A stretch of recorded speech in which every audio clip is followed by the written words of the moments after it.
ဟာငါသားပြန်လာပြီလား ပြန်လာပြီ ဘယ်ပြန်လာတာ ပါကစ္စတန်နဲ့အိန္ဒိယဖြစ်နေပြဿနာနဲ့သွားရှင်းပေးရဦးလေ။ ဩတားရင်အဲ့ကိစ္စတွေ အာ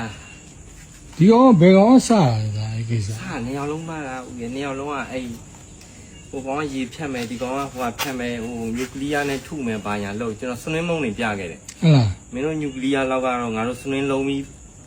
အစိတ်ဖယ်ပြလို့ရတယ်လို့ဆွနင်းကအစိတ်ပြေတယ်လေ အဲ့မှာတားဦးရဲတို့ဗမာပြည်ရဲ့ရေနံပေးလိုက်ရင်ပေါ်သိမ်းသွားရအောင်ရန်ကုန်ရေနံနေလေ သွားမလုံးနဲ့ဦးရေဒီကောင်နေငကိုရန်လိုချင်တယ် ဟုတ်လား ကျွန်တော်မနေ့စကားဖြတ်ပြီးတော့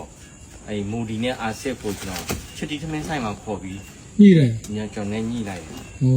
ပြန်လန်ထိန်းသိမ်းသိမ်းလောက်ကြမှုပေါ့နော်ကျွန်တော်လမ်းထိပ်ကွန်ရဆိုင်နေကနေစာမွေးငါဆိုင်ဒုံထိုးဆိုင်ရာကအစုံကျွန်တော်တို့အားလုံးသူတို့စိုးရိမ်ပါတယ်ပေါ့နော် ဟို နျူကလ িয়ার လက်နက်ရှိရဆိုမှလည်းမင်းတို့တယောက်နဲ့တယောက်အနိုင်မကျင့်ဘူး အေးပါ ကျွန်တော်ဒီမှာစနွင်းနေရှိရပေါ့နော်နျူကလ িয়ার ကြောင့်ဖြစ်လာတဲ့ဒီ radiation တွေကိုလည်းကျွန်တော်စနွင်းမုံနဲ့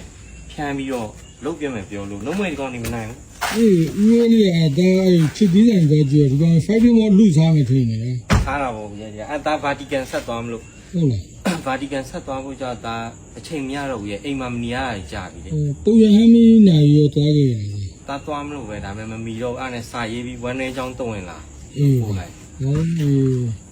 ဟုတ်ပြီပြီတော့ ဟုတ်တယ်နေ့မနေ့ကျွန်တော်မနေ့4နိုင်ဂျပန်သွားမှာ ဟောအေးတော့အခုကစေးတော့ပြီလား ဆေးတွေကပြောင်းတောက်နေရတယ်ဝေး ဟို အခုအဲ့ယောဂနည်းနည်းဆိုးလာလို့ပြောတာ ဟော အဲ့ဦးရဲလေးနဲ့တွေ့ရင်လည်းဒေါက်တာ